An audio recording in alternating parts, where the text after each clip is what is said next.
ছেলে নিজ হাতেই খুন করেছে তার মাকে। শ্বাসরোধে হত্যা করেছেন তিনি। এমনকি মাকে হত্যার পর বিষয়টি ধামাচাপা দিতে লাশ ফ্রিজে লুকিয়ে রেখে। হ্যালো এভরিওয়ান, কেমন আছেন সবাই? Welcome to another video. So guys, আজকে আপনাদের সাথে খুবই চাঞ্চল্যকর একটি বিষয় নিয়ে কথা বলবো। আসলে বিষয়টি খুবই দুঃখজনক একটা বিষয়। আসলে মাঝে মাঝে মনে হয় যে আমরা বাংলাদেশে আছি, বাংলাদেশের নাগরিক, এটা ভাবতেও নিজেদের কাছে কেমন যেন নিজের কাছে ছোট মনে হয়। কেননা বাংলাদেশের মানুষ আমরা আমাদের কিছু কৃতকর্মের মাধ্যমে নিজেদেরকে জানোয়ারের চাইতেও নিকৃষ্ট বলে প্রমাণিত করি।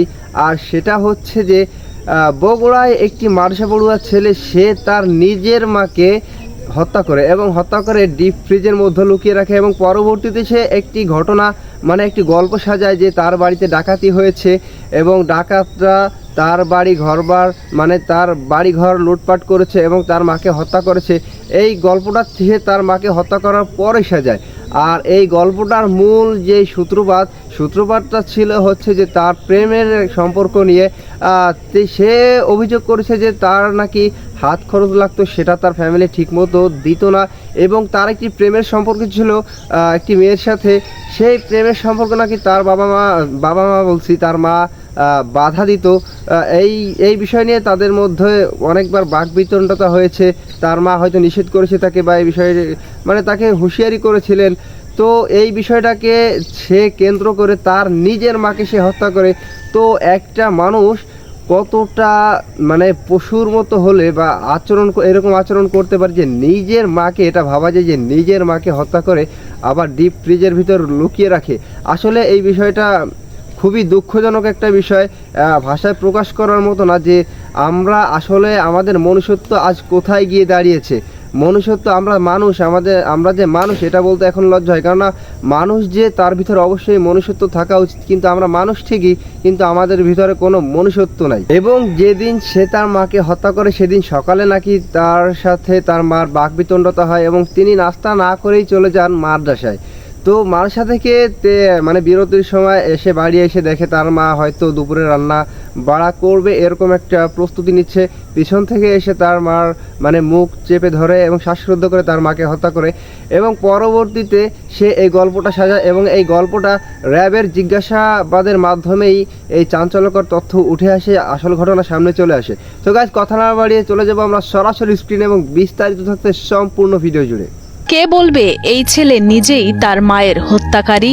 নৃশংসভাবে নিজের গর্ভধারিণী মাকে হত্যা করে ডিপ ফ্রিজে লুকিয়ে রেখে নির্লিপ্তভাবে এভাবেই সবার সাথে কথা বলছিলেন ১৯ বছর বয়সী মাদ্রাসা পড়ুয়া ছেলে সাদ বিন আজিজার রহমান। দাবি করেছিলেন ডাকাতেরা হত্যা করেছে তার মাকে।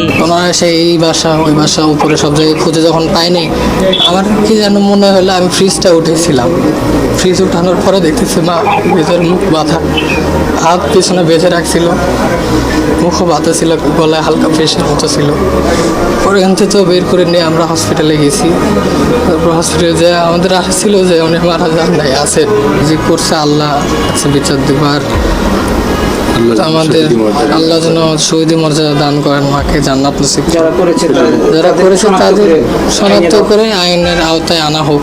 অথচ ঘটনার একদিন যেতেই র্যাবের জিজ্ঞাসাবাদে বেরিয়ে এলো লোমহর্ষক তথ্য। মায়ের হত্যাকারীদের খুঁজে বের করার দাবি করা ছেলে নিজ হাতেই খুন করেছে তার মাকে।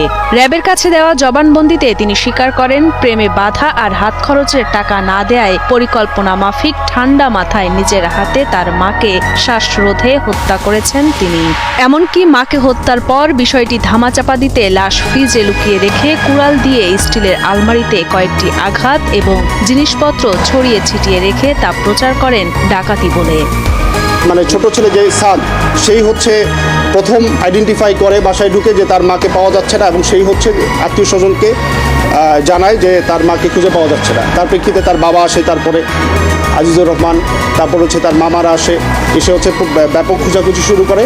পরবর্তীতে আবার এই ছেলেই, ছোট ছেলে সাদ, সে ডিপ ফ্রিজের ভিতর থেকে হচ্ছে তার মাকে খুঁজে পায় এবং সবাইকে জানায় যে এই জায়গায় আছে। এরপরে হচ্ছে আমরা গতকালকে রাতে হচ্ছে সাদ, তার বাবা আজিজুর রহমান এবং একজন জনৈক ভদ্রলোক জুয়েল রানা প্রামাণিক, এই তিনজনকে হচ্ছে আমরা জিজ্ঞাসাবাদের জন্য নিয়ে আসি এবং জিজ্ঞাসাবাদ শেষে পর্যাপ্ত জিজ্ঞাসাবাদ শেষে সাদ হচ্ছে স্বীকার করে যে সে তার মাকে হত্যা করে। 10ই নভেম্বর দুপুরে বগুড়ার দুপচাঁচিয়া উপজেলা সদরের জয়পুর পাড়ার একটি বাড়িতে ঘটে নির্মম হত্যাকাণ্ড। মূলত মাকে মেরে ফেলার বিষয়টি ধামাচাপা দিতেই ডাকাতির ঘটনা সাজায় ছেলে সাদ। তবে ঘটনার ছায়া তদন্তে নেমে সিসিটিভির ফুটেজ আর সাদের দেয়া বর্ণনায় অমিল খুঁজে পায় র্যাব। তারপরই গত রাতে সাদ সহ তার বাবা ও একজনকে জিজ্ঞাসাবাদের জন্য নেওয়া হয়। জিজ্ঞাসাবাদের এক পর্যায়ে সাদ বিন আজিজার স্বীকার করেন তার মাকে হত্যার কথা। প্রেমে বাধা আর হাত খরচের টাকা না দেওয়ার কারণেই রাগে ক্ষোভে মাকে মেরে ফেলেন বলে স্বীকারোক্তি পাওয়া যায় তার কাছ থেকে। হত্যাকাণ্ডের কারণ হিসেবে সে বলে তার একটি প্রেম ঘটিত সম্পর্ক ছিল এবং তার যেই উঠতি বয়স, তার কিছু হাত খরচের বিষয় ছিল এবং আমরা টেকনোলজির মাধ্যমেও কিছু জানতে পেরেছি তার কিছু ট্রানজ্যাকশনের বিষয় ছিল, টাকা পয়সা লেনদেন ছিল। আমরা ধারণা করতেছি এটা হয়তো অনলাইন টুকটাক জুয়া খেলতে পারে। যাই হোক, তার টাকার একটা ডিমান্ড ছিল, সেই হিসেবে সে 500 বা 1000 টাকা প্রায় হচ্ছে তার বাবার কাছ থেকে হচ্ছে টাকা সে নিয়ে নিত আর কি, না বলে। এখন এইটা তার মার কাছে বেশ কয়েকবার ধরাও খেয়েছে এবং এটা নিয়ে তাদের ভিতরে বেশ বাকবিতণ্ডা, ঝগড়া এগুলো হয়েছে। এগুলোর প্রেক্ষিতে তার মার সাথে তার একটা ক্ষোভ ছিল মার উপরে। জানা যায় ঘটনার দিন সকালে মায়ের কাছে টাকা চেয়ে না পেলে বাকবিতণ্ডা হয় আজিজারের সাথে। তখন নাস্তা না করেই মাদ্রাসার উদ্দেশ্যে বেরিয়ে পড়েন সাদ বিন আজিজার।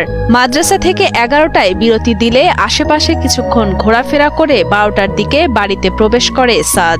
বাড়িতে মাকে একা পেয়ে সুযোগ বুঝে পেছন থেকে মাকে জাপটে ধরে নাক মুখ চেপে ধরে শ্বাসরোধ করে হত্যা করে সাদ বিন আজিজার। তারপর ওড়না দিয়ে তার মায়ের হাত পা বেঁধে বাসার ডিপ ফ্রিজে লুকিয়ে রাখে। তো গাইজ, আপনারা সম্পূর্ণ ভিডিওটি দেখলেন এবং এই ভিডিও সম্পর্কে আপনাদের মূল্যবান মতামত অবশ্যই কমেন্ট বক্সে জানিয়ে যাবেন। আর হ্যাঁ, আপনাদের প্রতি একটি কথা থাকবে যে মানুষের রাগ হতেই পারে, সেটা যে কারো উপর হতে পারে, হোক আপনার মা বাবা, ভাই বোন বা পাড়া প্রতিবেশী, যে কারোর সাথেই রাগ হতে পারে আপনার। তবে এই বিষয়টা সবসময় আপনি ভেবে চিন্তে কাজ করবেন, কেননা রাগ হলে মানুষের আর মস্তিষ্ক সেভাবে কাজ করে না। তাই মাথা যথেষ্ট ঠান্ডা রাখার চেষ্টা করবেন এবং এই ধরনের নিকৃষ্ট কাজ থেকে নিজেকে যতটা দূরে রাখা যায় ততটাই ভালো। এবং এই যে নির্মম ঘটনাটি এই ছেলেটি ঘটালো, এই বিষয় তো কখনো ভাবাও যাবে না, এই বিষয়টা কখনো আপনারা মাথায় আনবেন না আসলে। সো গাইজ, আপনারা এই বিষয়টা সম্পর্কে সম্পূর্ণই হুঁশিয়ার থাকবেন। দেখা হবে আপনাদের সাথে অন্য কোনো ভিডিওতে। ভালো থাকবেন, সুস্থ থাকবেন। আল্লাহ হাফেজ।